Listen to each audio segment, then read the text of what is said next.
What's good, everybody? Back once again. And today is what we're all here for. It's NBA free agency, you know what I'm saying? But is it me or is I was like the landscape of the NBA now looking like a game of 2K? Cause you people are just moving. People are just going. And while it's not like the I don't feel like it's the crazy bombastic like excitement of like the top players. You know, like we got like Dame requested a trade finally. James Harden also wants to trade. You know, like, but I mean, there wasn't really the big, people to move. There wasn't big free agents like that.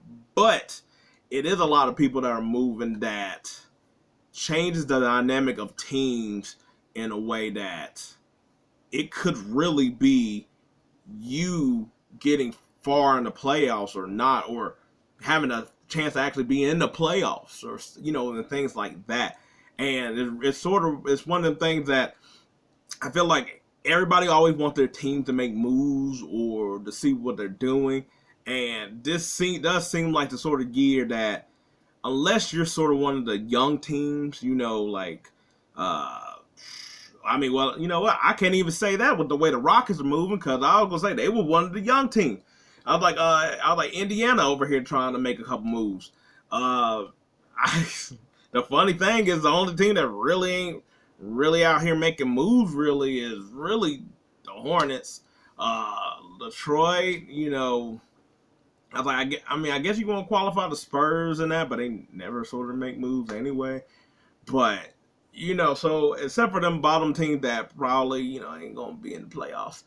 Uh, no, I like it. No, there's moves all over that maybe like we might not think like, oh, that like really him, he ain't gonna do nothing, or for that money, which the money thing, I was like, everybody gonna gripe about it, stuff like that. The people that are griping about like the rookie extensions or whatever, you could go on somewhere with that. That's just what the contract is. I was like I was like another video I was gonna make is about like contract, like back in the day, how it was actually exciting to know what people were doing with contracts and stuff. Now there's really no excitement about it, because it's like, well, duh, they're all just going to get funneled into this slot of max and all this other stuff, because that's just what it is. There's no like, oh, let me actually gauge him on what his actual value is compared to the market. It's like, nope, throwing big money is fine. So we really got to do that with the role players and all that other stuff.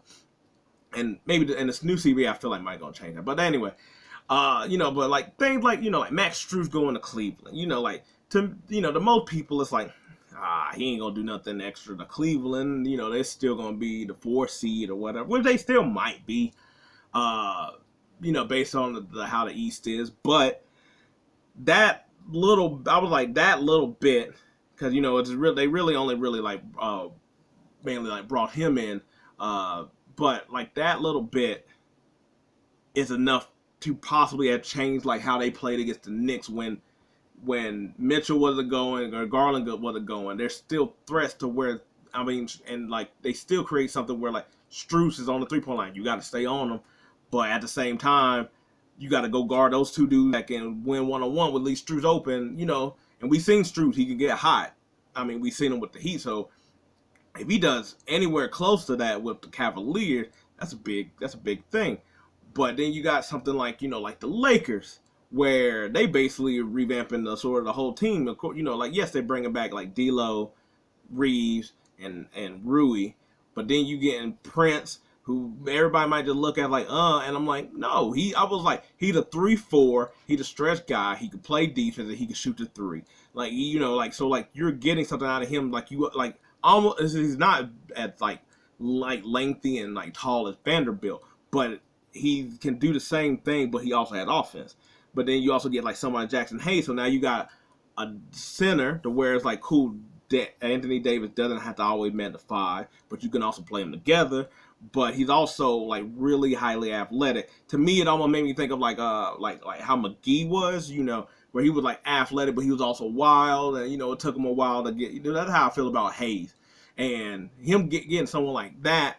Where I'm like, he would have been good to have against Jokic. Not saying he would have stopped Jokic, but it's another big body. And like you basically upgraded from Mo Bamba to him, to me, in that regard. And I was like, I also thought that somebody like Mo Bamba would have helped against Jokic, not stopping him, but just giving Anthony Davis some time or whatever.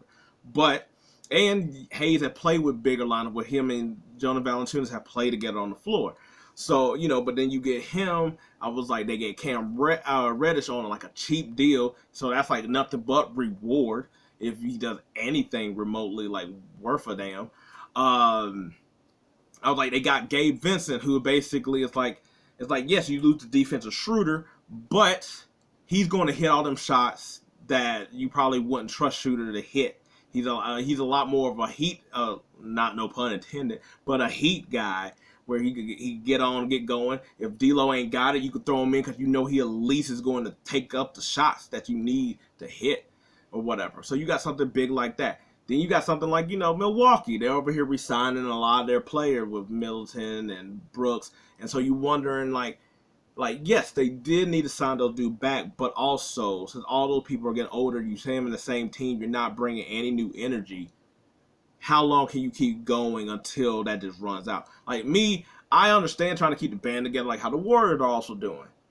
But you do need to cycle in some new pieces. Like the Warriors do that. Either over the young people that didn't really like fully pan out, or it's by like the free agency swapping that they always do, whether that's Otto Porter and then it was DiVincenzo and and stuff like that. So I was like, so with Milwaukee, who is the piece they could bring in to sort of like give it a little bit like for life? Because I was like, sometimes you need that when you got the same team over and over. But then you got somebody like the Rockets, where they over here, it was a young cast. So young that they just over here just playing to the point that it's probably detrimental that they're playing like that. But then you come in, you get Fred VanVleet, you get Dylan Brooks. I was like, you bring in Jeff Green. I was like, they traded KJ Martin. But you're bringing in like Fred VanVleet, who's a champion, who been on so many playoffs teams, and he been the lead guy on the playoff team. Jeff Green, who just won a championship, been on so many teams. Can still play. So it ain't like he didn't even like he one of those like them old heads that just like talking to you. Nah, he can still play. And I was like, Dylan Brooks, and I was like, for all the junk we talk, I was like, the memes was funny and all the other stuff. I didn't think he would get that much money just because I just didn't know what his market would be. I didn't believe like he was gonna do like some vet minimum. I thought it was gonna be like 12, 15, something like that. Like a low 3-point shooter, another really like I was like doesn't score as effectively or as good as he like it's weird because I was like when he came out of Oregon, he was I thought of him more of an offensive dude than a defensive guy, and it sort of flipped. And even like the first couple of years of a league before Morant got there and JJ Bloom. But I was like, but you got somebody who's feisty, who's gonna always play and challenge you, and it's like he's pesky, and it's like, yes, if you see him play or he's not playing on your team, you hate it. And hell, you probably hate it if he is on your team. But I was like, he basically a bigger Pat Beverly. That's all he is, to be honest. And I'm like, guess what? He's gonna guard. I was like, him taking the dude best defender, whether he pokes the bear or not. Hey, that leaves everybody else open to do the offense, to where it's like you don't have to rely on him how you sort of was relying on him in Memphis, even though he really is like the fourth option. So you really shouldn't have to really depend on him in that same type of way. But you want him to hit the shot when he hits the shots anyway. Passing all that. But you also got stuff like, Indiana. I was like, they're young, but they're over here getting Obi Toppin. I was like, they're getting Bruce Brown, a little Swiss Army knife here. So I was like, they're trying to make moves. They're gaining pieces while Atlanta's over here shipping out John Collins, and they haven't done anything. They're not, so I'm like, so it's like, are they going to have to take, like a step back here?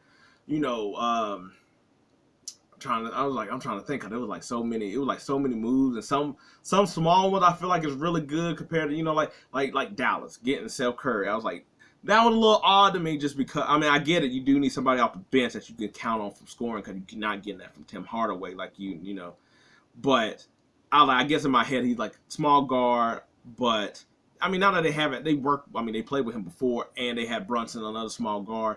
But you also got Kyrie Irving. But I was like, they're trying to beef up their team, because they got Rashad Holmes. I was like a center, more of an offensive center. I was like, they got dang it, I was like, I just forgot, old dude. But they still got moves to make, but you expect that that they still got something to strike here, to flesh out the team. Um, but I was like, they're just sort of moves everywhere that are just like just small, or maybe something you don't even notice, or something that just you never know what, like like we've seen this year, like of like people being hurt and all this. You don't know when somebody's number is going to get called. So some of these people that like, and most of these contracts are really really team friendly. Like I know it looks like big money being thrown out, but a lot, like for instance, like I forgot with the Rockets, Landale that was with Phoenix. I was like, I didn't know it, but basically that 4-year deal he signed that seemed crazy.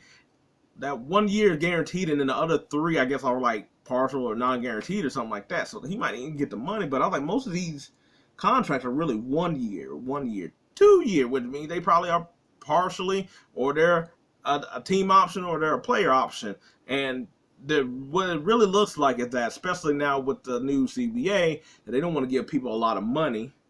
Or, I mean, that, and also and it's because it's a weak free agency class, nobody's giving out the money because they're waiting for the bigger classes. And it makes these players a lot more tradable. Like as soon as that deadline hits of I think it's like January, somewhere in there, something like that, where you can start trading people. Now it's going to be easy to trade. Like, oh, let's trade this $6 million contract. Let's trade this $15 million contract. Like, those are bargains. The ones you can't trade is like, oh, let's trade this 20. Like Dylan Brooks, not getting. I was like, he's not going to really get he's not going to get traded. Like, not saying you can't make a trade for him, but he's not going to really get traded. But someone like like Jalen McDaniels that went to Toronto, or Jordan Clarkson with his extension. Things like that. Like, those are more tradable contracts now, or whatever, even though it might be bewildering and baffling of why did they sign that, or could you have gotten more and stuff like that. Yeah, no, this year is going to just all be about like movement and whatnot. It's going to be like cool to see like what is going to be a good impact, and how much, like DiVincenzo going to the Knicks. On some hand, people are like not liking it because it's like he basically Josh Hart. But then a lot of other people are like, like loving it, especially after seeing how he sort of was like in Golden State, where it's like he was good in Golden State, and then in the playoffs he was sort of up and down, but he was still sort of consistent. You could still see like he was still there when everybody else wasn't bringing it as well. But with the Knicks, it's like, yeah, it's like yes, he's also around the same height as Hart. But they're not necessarily the same player, but they could do similar stuff. But DiVincenzo's like, either defensive dude, shoot 3, but he can also go to the basket. Not saying he like about to break you down and nothing like that, but he's a lot more of going to the basket, But I was like, well, Hart could do that too. But Hart to me is more like he made me think of like Iguodala. Not necessarily of I don't think he could score like how Iggy was, but how Iguodala was like sort of on the Nuggets, and especially when he was at Golden State. That's how Josh Hart is to me. But yeah, no, I was like, and the thing is, there's still so many. I think there's still a lot of like free agents to go that's going to fly on the radar until like the big trades happen.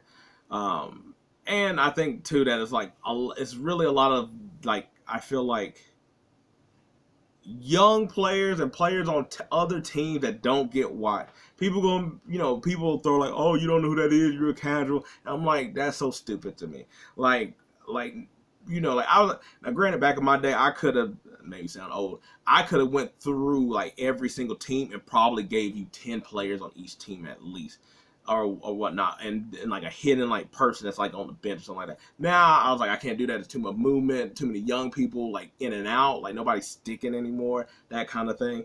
But I was like, but yeah, nobody's gonna know this 8th guy that's on the Spurs unless you're watching the Spurs, or unless you're like doing this for a living with and analytics and stuff like that. Other than that, you're not gonna know.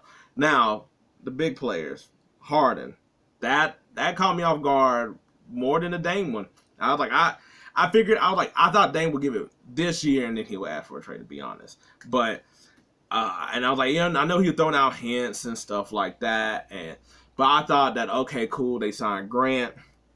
I was like, they sort of let a couple like players go, but I thought that'd be like, oh, okay, cool, we got Simons, we got like Simons to move, but you also got Sharp and you got Scoot that you're not going to move, so therefore, it did seem like, you know, and I was like, Yufus Nurkic was there, and then like, what you gonna do with that? So I thought it was going to be like, let's see how far we get in the free agency to see what we can do or whatever. Even though I know you do need to do this before free agency really hits so that everybody got their spots and money and all this other stuff. But that one, I was like, that one was still like not really. It wasn't shocking. It was really more like, all right, where he's about to go. Is he gonna go where he wants, or is he going to go somewhere where he sort of wants to? Like he wants to go to Miami and Brooklyn, but does somebody like Philly pull the trigger? That kind of thing. The James Harden one is wild, and I guess because the places that we're talking about, like the Knicks, and I was like, that's horrible. I mean, because I was like, to me, I don't think. I was like, even in Harden, prime Harden, I was like, to me, that would have still been, like, it would have been great. He'd have been even on more highlights than what he was during his Rocket tenure. But it would have just been basically Melo 2.0, where it was just like, so, I mean, yeah, so even imagine now, no, that's not gonna work. Clippers, I think that's a good idea because, you know, depending on how Paul George and Kawhi stay healthy. But that's a good idea. That way he could be the third person. But while they're injured, guess what? James Harden time all day. They signed back Russell Westbrook, which I was hoping Russell Westbrook go somewhere else. But so but I was like, but I think that's good for that Clipper team that has so many role players, that you got somebody like Harden and Westbrook to carry them, because you know that they're always going to be on the court pretty much. And if Westbrook is, I was like, they've already played together, so they already know their stuff or whatever, because this be their third stint. So I think while PG and Kawhi are getting healthy, you know, and we'll see where they come back in the season or how long they stay in the season, those two can carry them. You got Westbrook energy and the determination and all that, all the additives you can use. And then you got James Harden, and he can sort of kind of go back to how he was in Houston, with Westbrook sort of holding the responsibilities a lot more, that Harden gets sort of his wish. And I can't think of anywhere else that I could see him really going. You know, I was like, I don't think there's like a team that's going to pop up out of nowhere. So I really think it's really just the Clippers, and it's really just waiting to see how everything else in the landscape sort of just dies out. Also, I was like, Phoenix, they're not finished yet, but it'll be good to see where they sort of lie on everything, because I was like, they're getting role play, they're getting bench play, they're getting people to come sign there. I don't think their roster will be finished until pretty much free agency is basically done, because that's when it's like, all right, cool, you didn't get the contract you thought you were going to get, or you didn't this and all this other stuff, and it's like, that's when it's like, all right, cool, if I'm going to at least get this, if I'm only going to get $2 million, I might as well get it over here with Phoenix than to get it over, than to play for like Orlando, you know. So, but anyway, that's at least a little bit of this free agent talk so far. You know, like once everything's done, I'll like be able to look at all the teams and stuff like that. I was like, as everybody else is, that's all doing this at the same time. But anyway, if you like that, I appreciate it. Thanks. If not, hey, maybe next time. But until then, peace. I'm out.